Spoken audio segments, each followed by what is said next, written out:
This is Larry Clifton for Cliftons Classics. One of the wonderful issues in having a program like this, what gives the program uniqueness, is that I'm able to interview people associated in some facet with the arts. Now, film is the main directive of this program. For those of you who've been listening, and we've received many compliments about the program, emails, telephone calls. The listening community is growing by leaps and bounds. And we're appreciative. As one listener said, your program is unique and serves a purpose which no other talk show does. You're able to cover such a vast area of the humanities, the theater, filmmaking, literature, even some of my poor readings thereof. And my reply is, thank you.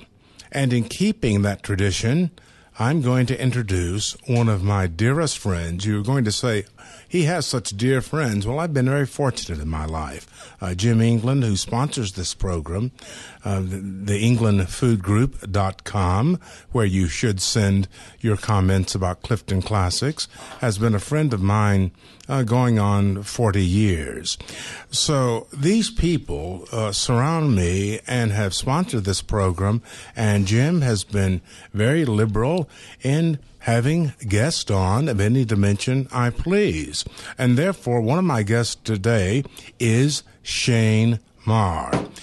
Now, Shane is a filmmaker. He was the director of The Bell Witch, which was the first independent feature film shot in high definition, of which I, very gladly, was a producer. Shane, welcome to Clifton's Classics. Hey, Larry, how you doing today? It was a horror film, the first horror film. That's what Sony said. It wasn't the first horror film shot in high definition. High definition's been around since '85. Well, that's a long time, and we're going to be speaking later on in the program with a visionary of high definition, Randall Dark. But before we talk to Randall, Shane, what is your background in filmmaking? Well, you know, I have this great book here you loaned me, and I've looked at all the pictures, and I'm feeling really good about it. And I've been shooting film since I was... That's a good book to look through the cinema, right? Not a lot of pictures, though, so it wouldn't do you much good. Some pros, lots of pros. I've been shooting movies since I was about 8 years old, and then I was directing for local shows for CBS here in Knoxville back when I was in high school. Then I got into Universal Film School that Spielberg did in Orlando, and I was only one of 4 chosen by Universal Studios Florida to go to that school.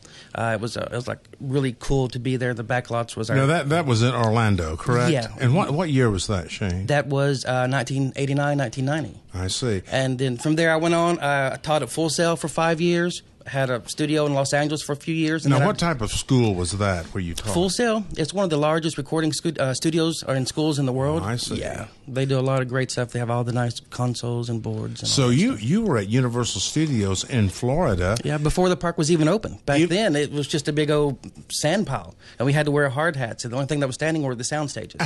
Well, you've been in communications all of your vocational life. You were also a DJ, right? Yeah, I've worked at a couple of radio stations here in the Knoxville area back in the day.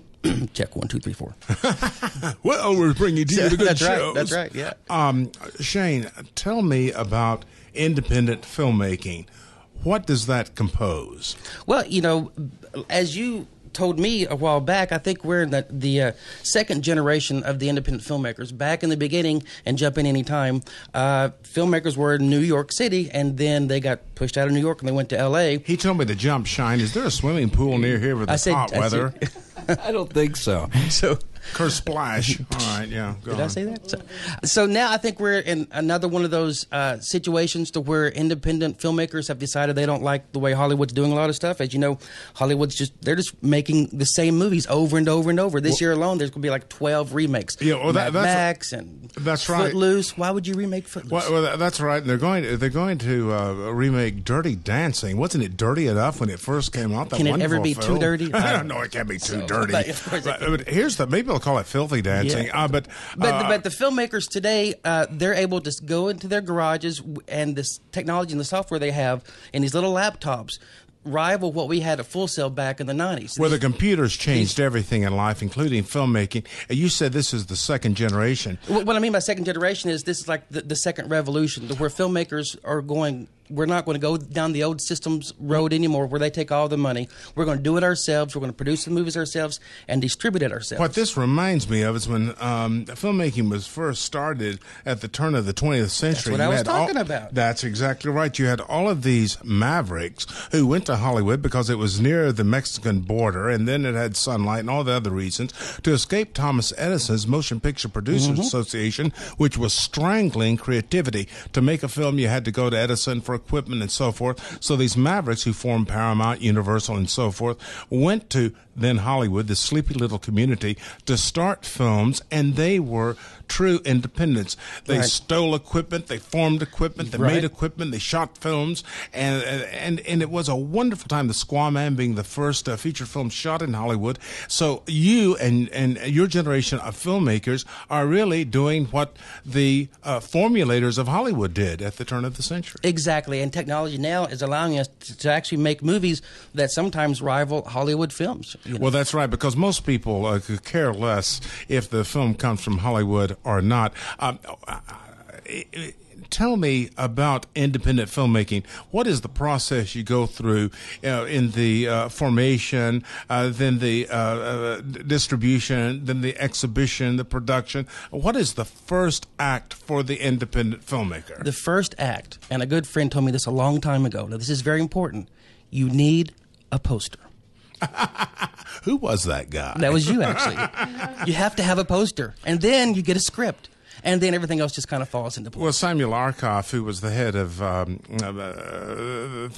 of the fine studios, American International, told me when I was in film school at NYU that that's what you needed. He said, with I Was a Teenage Werewolf, the first thing he did was have the poster drawn, and then from that, he hired the cast, and then after the cast was hired, someone wrote the script, and the movie only made 10 times its original budget, which was something in the neighborhood of $50,000.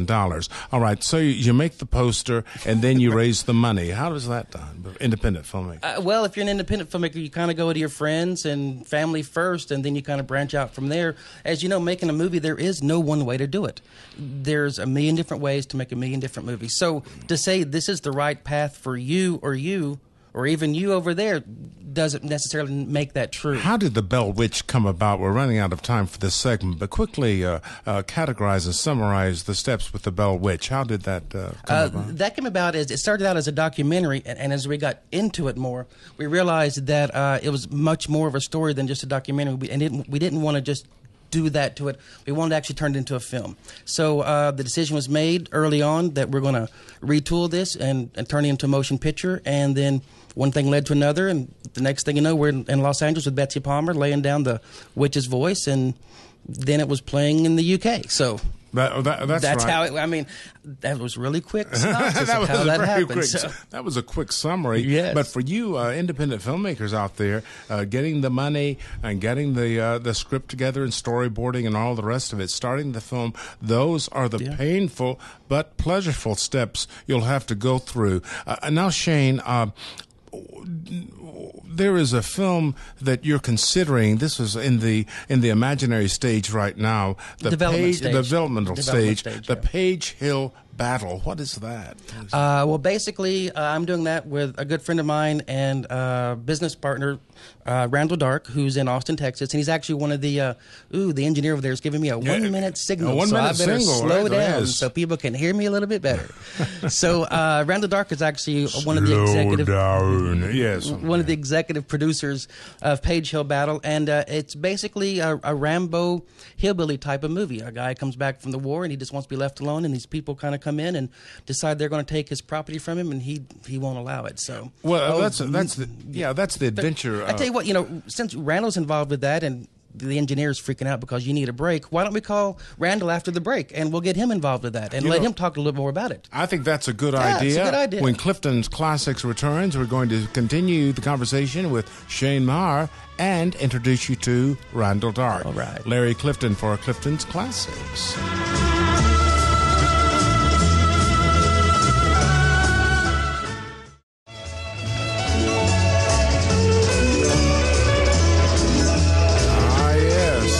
This is Larry Clifton. Welcome back to Clifton's Classics. When last we spoke, I was interviewing a good friend of mine and collaborator, Shane Marr. Well, I'm still here. Is Shane still here? Of Cinemarr. And Shane has a business partner. A good friend. A good friend and business partner. Business partner and good friend, who is, in all seriousness, folks, a true visionary in the realm of high-definition filmmaking, Randall Dark. Randall, welcome to Clifton's Classics. Oh, it's an honor and pleasure to be here. Well, Randall, you're such a good friend of both ours, and you've been working with Shane for some time.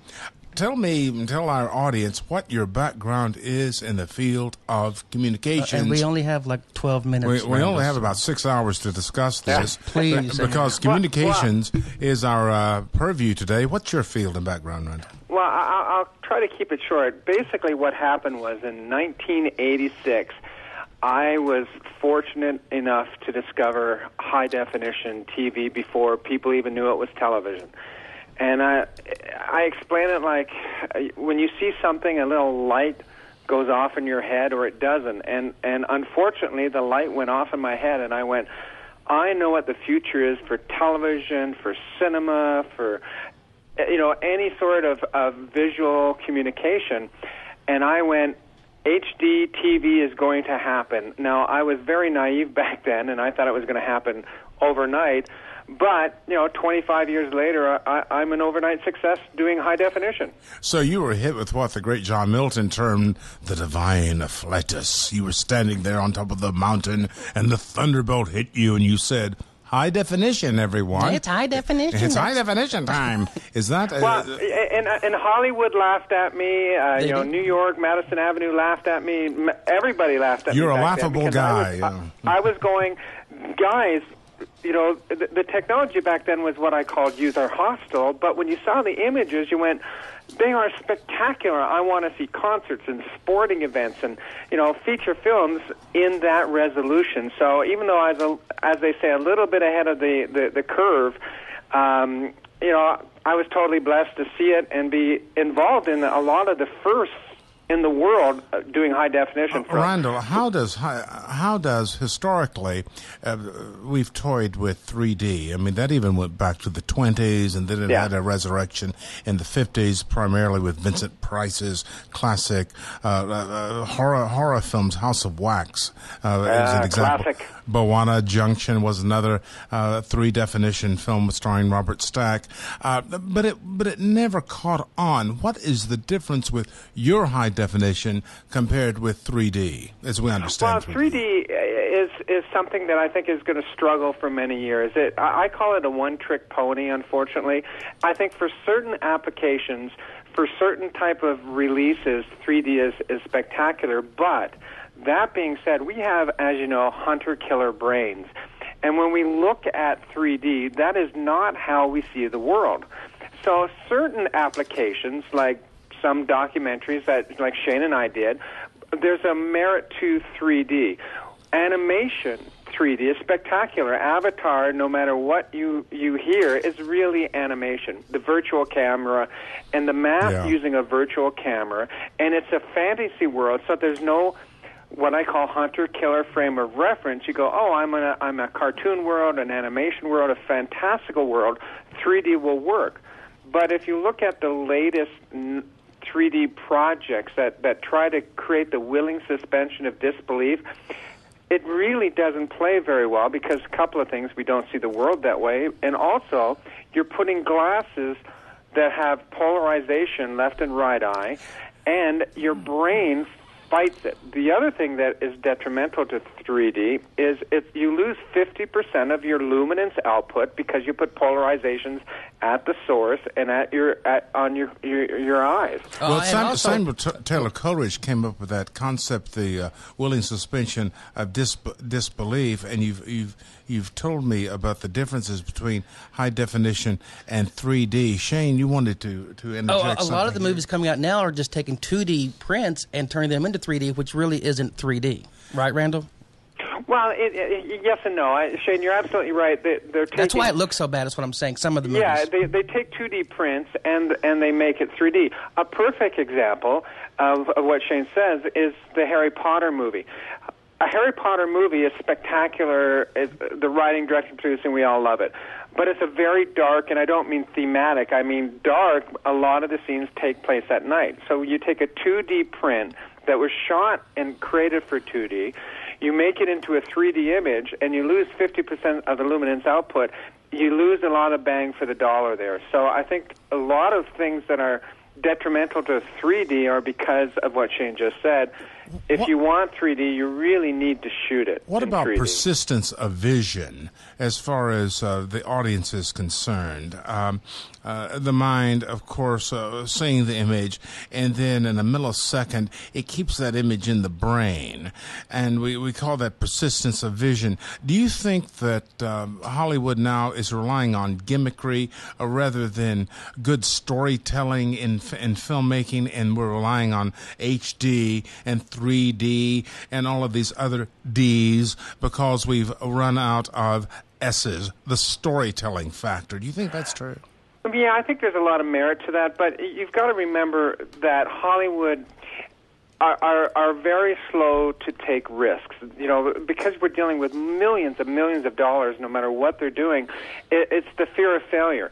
If you and I do something and we fail, it's, you know, maybe a couple thousand, 10,000, 100,000. But in the world of Hollywood, a failure could represent 30, 40, 50, 60 $million of financial loss. It's the same premise as when sound finally broke through with the Jazz Singer in 1927. Warner Brothers, which was going bankrupt, of course, I bet this invention called Vitaphone would help. And of course, Al Jolson, the Jazz Singer, became history. Is it the same problem you as an independent filmmaker faces? Not so much. I think a good story, well told, it doesn't matter what technology you use to tell it, whether it's 2D or 3D or crayons. If you have a captivating story, so, you know, I acknowledge what you said a minute ago. It's all about the S. It's all about a story well told. 3D is a one-trick pony. It's a gimmick. Will it be around for a while? Unfortunately, it will be around for a while. And I say unfortunately because I think a lot of companies are investing heavily in the consumer purchase. Like the consumer loved HDTV. They could look at it and go, I love this, I want it, and they spent millions of dollars replacing their 4x3 analog TV to a 16:9 high definition TV. You mentioned crayons. Some of the storytelling, it's for some people who I think use crayons instead of pencils to write down their ideas. But having said that, Randall, you and Shane are working on an upcoming project. Would you mind telling me something about that? Well, one of the many projects that Shane and I have, there's a feature film that we're looking for funding for right now. Yeah, that's it. It's Page Hill Battle. That's right. You know, I love blowing things up. Pyrotechnics. What's not to love? You know, there's nothing cooler than having, you know, guns firing and people running into buildings and things, you know, fire explosions and doing that in high definition and slow-mo. It's exciting. It's fun. So Shane and I have been working on Page Hill Battle because I think Shane mentioned a bit about it earlier. He did.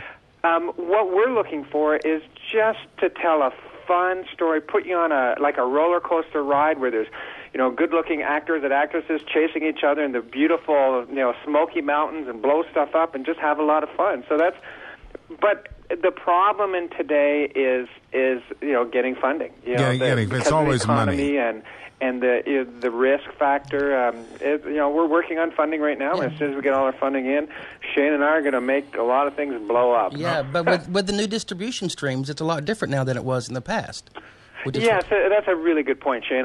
You know, one of the things that I've been working with, working with U Studio, and U Studio, I have my own digital cinema festival in Macau where I'm showcasing. So, tell us something about that in China. We have about a minute and a half, Randall. Is you know, I want to make the planet a smaller place, and there's always been a historical fear of the, you know, East versus West. And what I'm doing at my Macabre Digital Cinema Festival is bringing some of the top writer, directors, producers, animation companies, distributors getting together and sharing ideas. And how I'm doing it is I'm using a company called UStudio, and you can enter your documentary or feature film using this technology.